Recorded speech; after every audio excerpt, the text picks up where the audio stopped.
ஓம் Saravanabhava channel வாயிலாக உங்களை சந்திப்பதில் பெருமகிழ்ச்சி அடைகிறேன். இன்றைய பதிவு அக்டோபர் மாத ராசி பலன்கள். இந்த அக்டோபர் மாதத்தில் நிறைய கிரகங்கள் பெயர்ச்சி உண்டு. அதுவும் குறிப்பாக குரு பகவான் மிதுன மனையிலிருந்து அதிசாரமாக கடகமனைக்கு உச்ச பலம் அடைய போகிறார். எப்போன்னா 18/10/2025 அன்று. அதே போல புதன் பகவான் 3/10/2025 அன்று துலாமனைக்கு பயிற்சியாகிறார். அதே போல 24/10/2025 அன்று விருச்சிக மனைக்கு பயிற்சியாகிறார். சுக்கிர பகவான் 9/10/2025 அன்று கன்னி மனையில் அமரப்போகிறார். அதே போல சூரிய பகவான் 17/10/2025 அன்று துலாமனைக்கு பயிற்சியாகி அங்கே நீச்சமடைகிறார். அதே போல இந்த மாத இறுதியில், அதாவது 27/10/2025 அன்று செவ்வாய் பகவான் விருச்சிக மனைக்கு பயிற்சியாகிறது. சனி பகவான் மீனமனையில் வக்ரத்துடனும் கும்பத்தில் ராகுவும் சிம்மத்தில் கேதுமனை வீட்டிருக்கக்கூடிய இந்த காலகட்டத்தில் என்ன மாதிரியான பலன்கள் என்பதை 12 ராசிகளுக்கும் தனித்தனியே டீட்டெயிலாக நம்ம பார்க்க போகிறோம். அதற்கு முன்னால் நம்முடைய சேனலை நீங்கள் ஃபர்ஸ்ட் டைம் பார்ப்பவர்கள் என்றால் மறக்காமல் சப்ஸ்கிரைப் பண்ணிக்கிங்க. மீன ராசி அன்பர்களே, இந்த அக்டோபர் மாதம் என்ன பலன் எப்படி இருக்கும் அப்படின்னு பார்க்கும் பொழுது, உங்கள் ராசிநாதன் என்று சொல்லக்கூடிய குரு பகவான் 4ஆம் இடத்துல உட்கார்ந்துருக்கார். இந்த அக்டோபர் மாதம் 18ஆம் தேதி உங்கள் ராசிநாதன் 5ஆம் இடம் என்று சொல்லக்கூடிய பூர்வ புண்ணிய ஸ்தானம் பஞ்சமஸ்தானத்தில் போய் அதிசாரமாக அமர்ந்து உச்ச பலம் அடைவது சூப்பரோ சூப்பர். அந்த 5ஆம் இடத்தில் இருக்கக்கூடிய குரு பகவான், உச்ச பலத்தோடு இருக்கக்கூடிய குரு பகவான் உங்கள் ராசியை பார்க்குறார். அப்போது உங்கள் ராசியில் விரையாதிபதியாகிய சனி பகவான் உட்கார்ந்துருக்கு. இந்த மீன ராசி என்பவர்களுக்கு இப்போ 7.5 சனியில் ஜென்ம சனி இருக்குது. மனதில் குழப்பம் இருக்குது, ஒரு கஷ்டமான ஒரு தன்மை இருக்குது, ஏதோ ஒன்று நடக்கிற மாதிரியான ஒரு ஃபீலிங்ஸை கொடுத்து கொண்டிருக்கக்கூடிய இந்த மீனத்துக்கு தன்னம்பிக்கை கொடுக்கக்கூடிய ஒரு மாதம் இந்த அக்டோபர் 18க்கு அப்புறம் நிச்சயமாக ஏற்படுத்தும். கஷ்டம் மன கஷ்டத்தில் இருக்கக்கூடியவர்களுக்கு இப்போ அந்த கஷ்டத்திலிருந்து விடுவிக்கக்கூடிய சில விஷயங்கள் நடக்க போகுது. அப்போ உங்களுக்கு என்ன ஒரு ஸ்பார்க் உங்களுக்கு கிடைக்க போகுது, ஒரு வெளிச்சம் உங்களுக்கு கிடைக்க போகுது, சமாளிக்கலாம் என்கின்ற எண்ணம் அப்படிங்கிறது உறுதியாக இந்த அக்டோபர் மாதம் 18லிருந்து நிச்சயமாக மீனத்துக்கு நல்லது நடக்கக்கூடிய ஒரு மாதமாக அமையும். இந்த காசு பணம் சார்ந்த விஷயங்கள், குடும்பம் சார்ந்த விஷயத்தில் எப்படி இருக்கும் அப்படின்னா, 8ஆம் இடத்திலிருந்து செவ்வாய் பகவான் 2ஆம் இடத்தை பார்க்குற கோபம் வரும். டக்குன்னு கோபம் வரும், ஆக்ரோஷம் வரும், பட்டன்னு பேசக்கூடிய தன்மை, பேசிவிட்டு பின்னர் வருத்தப்படக்கூடிய தன்மை. அப்போது பேச்சு சம்பந்தப்பட்ட விஷயத்தில் கொஞ்சம் கவனமாக இருக்கணும். கோபப்படக்கூடாது, ஆக்ரோஷப்படக்கூடாது.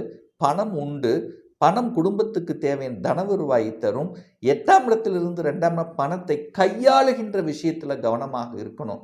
அப்படிங்கிறத இந்த மீனராசி என்பவர்கள் மனதில் ஆழமாக பதிய வைத்துக் கொள்ள வேண்டும். 3ஆம் அதிபதி, அதாவது முயற்சியை கொடுக்கக்கூடிய, தன்னம்பிக்கை கொடுக்கக்கூடிய, தைரிய வீரியத்தை கொடுக்கக்கூடிய அந்த சுக்கிர பகவான் 7ஆம் இடத்துல போய் அமர்ந்திருக்கார். 7ஆம் அதிபதியாக இருக்கக்கூடிய அந்த புதன் பகவான் 8லையும், 8ஆம் அதிபதியான சுக்கிரன் 7ல் போய் அமர்ந்து பரிவர்த்தனை பெற்றிருக்கு. அப்போ என்ன நடக்க போகுது? ஒப்பந்தம் விஷயத்தில் ரொம்ப கவனமாக இருக்கணும். முதலில் நீச்சம். அப்போது ஒப்பந்தம் சம்பந்தப்பட்ட எந்த ஒரு டாக்குமெண்ட், ஒரு ஒப்பந்தம் போடுறீங்க அல்லது பணம், அதாவது கொடுக்கல் வாங்கல் விஷயத்தில், ஷியூரிட்டி சம்பந்தப்பட்ட விஷயத்தில் ரொம்ப கவனமாக இருக்கணும் இந்த மீனராசி என்பர்கள். மற்றபடி பெரிய பாதிப்பு ஏற்படுத்த போவதில்லை. டிராவல் இருக்கும், அலைச்சல் திருச்சல் இருக்கும், பட் ஆதாயம் நிச்சயமாக உண்டு. சுகஸ்தானத்தில் இருக்கக்கூடிய குரு பகவான் 5ஆம் இடத்துல அமர்வது ரொம்ப நல்ல தன்மை. ஸோ 5ஆம் இடம் வலிமை பெறுகிறது, பூர்வீகம் வலியை பெறுகிறது. பூர்வீகத்தின் மூலமாக சில பதவிகள் கிடைக்கக்கூடிய அமைப்புங்கிறது நிச்சயமாக உண்டு. மீனத்துக்கு பதவியை எதிர்பார்த்து காத்து கொண்டிருக்கக்கூடிய மீனத்துக்கு இந்த அக்டோபர் 18க்கு அப்புறம் பதவி நிச்சயமாக உண்டு. அந்த பதவி ப்ரமோஷன் மூலமாக அடுத்த நிலைக்கு சென்றாலும் கொஞ்சம் அலைச்சல் திருச்சல் அப்படிங்கிறது நிச்சயமாக இருக்கும். ஸோ அப்போ வளைவு நெளிவு சுழிவாக இடத்துக்கு தகுந்த மாதிரி செயல்படணும் என்பதை இந்த மீனராசி என்பர்கள் ஆழமாக மனதில் பதிய வைத்து கொள்ள வேண்டும். அதாவது வளைவு நெளிவு சுழிவாக இடத்துக்கு தகுந்த மாதிரி செயல்படணும் அப்படிங்கிறத மட்டும், அதாவது இந்த புதன் அப்படிங்கிற புத்திசாலித்தனமிக்க அந்த புதன் பகவான் இப்போ 8ஆம் இடத்துல உட்கார்ந்துருக்கார். அப்போ டாக்குமெண்ட் கரெக்டாக இருக்கணும்.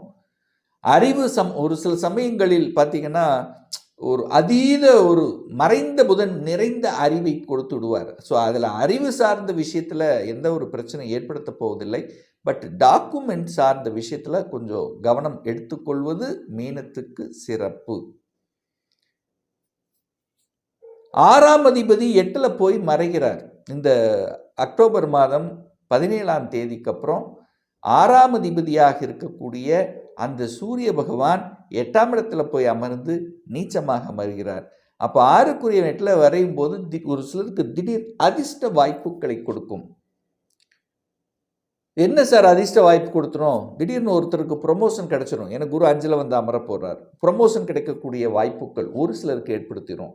நடக்கலன்னு நினைக்கக்கூடிய சில விஷயங்கள் நடந்துடும். ஒரு இடம், நிலம், வீடு, வண்டி, வாகனம் இதெல்லாமே டக்குன்னு அமைஞ்சிரும். ஒரு பிரச்சனை என்று இருந்து கொண்டிருந்த விஷயங்கள் அந்த பிரச்சனைக்கு தீர்வு கிடைச்சிரும். குழந்தை சார்ந்த விஷயத்தில் சார் திருமணமாகி 1 வருஷம் ஆயிடுச்சு, 2 வருஷம் ஆயிடுச்சு, இன்னும் நமக்கு குழந்தை பாக்கியம் கிடைக்கலையே என்று நினைத்து கொண்டு வருத்தப்பட்டு கொண்டு அதற்காக வேண்டுதல் எடுத்துக்கொண்டு இருக்கக்கூடிய மீனத்துக்கு குழந்தை பாக்கியம் கிடைச்சிடும். என குழந்தை காரக கிரகம் என்று சொல்லக்கூடிய குரு பகவான் 5ஆம் இடத்துல வந்து அமர்ந்து உச்ச பலத்தோட வலிமையா அமர்ந்து கொண்டு 9ஆம் இடமான பாக்கியத்தை பார்க்கிறார், லாபத்தை பார்க்கிறார், உங்க ராசியை பார்க்கிறார். அப்போ ரொம்ப நாளா உங்க மனதில் நினைத்து கொண்டு அதாவது மனதில் வலியை கொடுத்து கொண்டிருந்த சில விஷயங்கள் நல்லது நடக்கும். ஒரு நல்ல ஒரு இன்ப அதிர்ச்சி.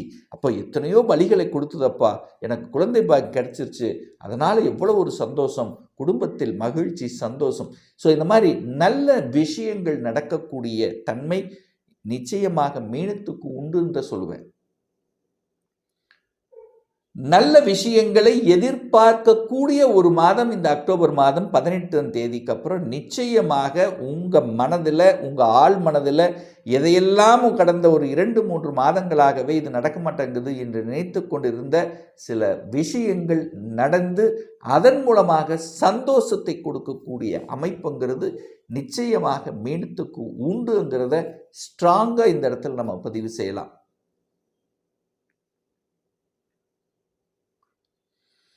பாக்யாதிபதி 8ல் போய் உட்கார்ந்துருக்கார். சூரியன் நீச்சமாகிறார். அப்போ தந்தை ஸ்தான அதிபதியாக இருக்கக்கூடிய செவ்வாய் போய் 8ல் மறையுது. தந்தை காரக கிரகமான சூரியன் போய் நீச்சமாக இருக்கின்ற காரணத்தால தந்தை சார்ந்த விஷயங்கள், தந்தை அவருடைய ஹெல்த் சம்பந்தப்பட்ட விஷயங்கள்ல கண்டிப்பாக மீனம் கேர் எடுக்கணும் அப்படிங்கிறத ஞாபகத்தில் வச்சுக்கோங்க. எப்படி சார் சொல்றீங்க? 9ஆம் அதிபதி 8ல் போய் உட்கார்ந்துருக்கார். சூரியன் காரக கிரகம் 8ல் போய் நீச்சமாகுது. அப்போ கண்டிப்பா நம்ம ஏதோ ஒரு குறை இருக்குன்னு தானே அர்த்தம். அப்ப தந்தை விஷயங்கள் கவனம், அரசு விஷயத்தில் கவனமா இருக்கணும். அரசு சம்பந்தப்பட்ட டாக்குமெண்ட் சம்பந்தப்பட்ட அரசு, அதாவது அரசு அப்படிங்கிற விதிமுறைகள் நீங்கள் ஃபாலோ பண்ணணுங்கிறதையும் ஞாபகத்தில் வைத்துக் கொள்ளுங்கள். ஏன்னா 4ஆம் அதிபதியாக இருக்கக்கூடிய புதன் பகவான் 8ல் போய் உட்கார்ந்துருக்கு.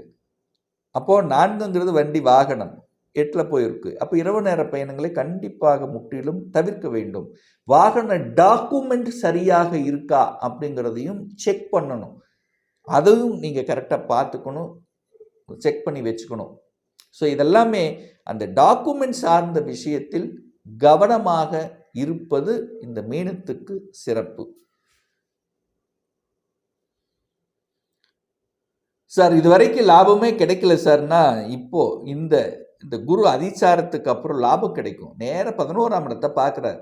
நீங்க போய் உங்க மனசு, எண்ணம், செயல், சிந்தனை கொடுக்கக்கூடிய அந்த குரு பகவான் 5ஆம் இடத்தில் அமர்ந்து கொண்டு அதே குரு பகவான் தான் 10க்குரியவன் 11ஆம் இடத்தை பார்க்குறார், லாபத்தை பார்க்குறார். அப்போது இந்த மாதம் அக்டோபர் 18க்கு அப்புறம் லாபம் கிடைக்கக்கூடிய தொழிலாக இருந்தாலும் வேலையாக இருந்தாலும் எதனாலும் சரி, கொஞ்சம் பணம் தன வரவு, கொஞ்சம் லாபம் கிடைக்கக்கூடிய அமைப்பு. அந்த லாபம் கிடைக்க வேண்டும் என்பதற்கான ஸ்ட்ராட்டஜிக் பிளான் போட்டு திறம்பட செய்யக்கூடிய தன்மை, இதெல்லாமே சூப்பராக இருக்க போகுது. ஏன்னா இப்போது ஜென்மசனி ஓடிட்டுருக்கு. ஒரு மாதிரியான மன அழுத்தம், ப்ரெஷர், டென்ஷனுங்கிறது கண்டிப்பாக இருக்கும். அதில் எந்த மாற்று கருத்து இல்லை. மீனத்துக்கு ஒரு சாட்டிஸ்ஃபேக்ஷன் என்கிற தன்மை இருக்காது. ஒரு குழப்பம்ங்கிறது நிச்சயமாக இருக்கும். படிக்கலாமா, வேலைக்கு போகலாமா, இந்த மாதிரியான சில குழப்பங்கள்ங்கிறது இருக்கும். வேலையில் இருந்தாலும் அங்கே ஒரு சாட்டிஸ்ஃபேக்ஷன் இருக்காது, வீட்டில் இருந்தாலும் ஒரு சாட்டிஸ்ஃபேக்ஷன் இருக்காது. ஸோ ஏதோ ஒரு வகையில் மனம் என்கின்ற தன்மை ஒன்றில் போய் மாட்டிக்கிட்டு அதுக்குள்ளேயே இருந்துக்கிட்டு எதையோ எல்லாமே இருந்தும் இல்லாத மாதிரியான ஒரு ஃபீலிங்ஸை கொடுக்கக்கூடிய அமைப்புகளை மீனத்துக்கு ஏற்படுத்திடும். ஆனால் இந்த அக்டோபர் 18க்கு அப்புறம் அதில் கொஞ்சம் ஸ்ட்ராங்காக இருப்பீங்க. பார்த்துக்கலாம், எதையும் செய்யலாம் அப்படிங்கிற ஒரு தன்னம்பிக்கை உணர்வு இந்த மீனத்துக்கு நிச்சயமாக ஏற்படுத்தும். ஒரு நல்ல தெய்வ வழிபாடு, உங்கள் குரு பகவானை கெட்டியாக பிடிச்சுக்குங்க. தட்சிணாமூர்த்தியை ஒவ்வொரு வியாழக்கிழமை என்று தட்சிணாமூர்த்தியை வழிபடும்போது உங்கள் மனசு, எண்ணம், செயல், சிந்தனை, திட்டங்கள் இதெல்லாமே நல்லபடியாக இருக்குங்கிறதுல எந்தவித மாற்று கருத்தும் கிடையாது. ஒரு துல்லிய பலன் வேணும். சொந்த தொழில் செய்யணும் அப்படிங்கிற ஆசை நமக்கு இருக்குது. அதற்கான கொடுப்பினை நம்முடைய ஜாதகத்தில் இருக்கிறதா? இப்போ 10th +2 படிச்சுட்டு இருக்கேன், என்ன கோர்ஸ் எடுத்து படித்தா நம்முடைய ஃப்யூச்சர் நன்றாக இருக்கும்? திருமணம் தடைப்பட்டு கொண்டே இருக்கிறது, எப்போ தான் நமக்கு திருமணம் நடக்கும்? எப்போ குழந்தை பாக்கியம் கிடைக்கும்? எப்போ நான் வீடு கட்டுவேன்? எனக்கு எப்போ ப்ரமோஷன் கிடைக்கும்? இது போன்ற கேள்விகளுக்கு துல்லியமான பதிலை நம்மால் கூற முடியும். ஒரு பர்சனல் கன்சல்டேஷன் எடுத்துக்கணும், ஒரு சுய ஜாதகம் பார்க்கணும் என்று விருப்பப்படக்கூடிய அன்பர்கள் டிஸ்பிளே தெரியக்கூடிய நம்பருக்கு வாட்ஸ்அப் மூலியமாகவோ ஃபோன் கால் மூலியமாகவோ தொடர்பு கொண்டு நேரடியாகவோ அல்லது ஆன்லைன் மூலியமாகவோ கன்சல்டேஷன் எடுத்துக்கலாம். நம்மளுடைய அலுவலகம் கோயம்புத்தூரில் அமைந்துள்ளது. அதாவது கோயம்புத்தூரிலிருந்து மேட்டுப்பாளையம் செல்லும் வழியில் வெள்ளக்கிணர் பிரிவுக்கு அருகில் அன்னபூர்ணா ஹோட்டலுக்கு அருகில் அமைந்துள்ளது. பிரியர் அப்பாயின்மெண்ட் வாங்கிட்டு நேரடியாக கன்சல்டேஷன் எடுத்துக்கலாம். மீண்டும் ஒரு நல்ல பதிவில் உங்களை சந்திக்கும் வரை உங்களிடமிருந்து விடைபெறுவது உங்கள் அஸ்ட்ராலஜர் டாக்டர் சதீஷ்.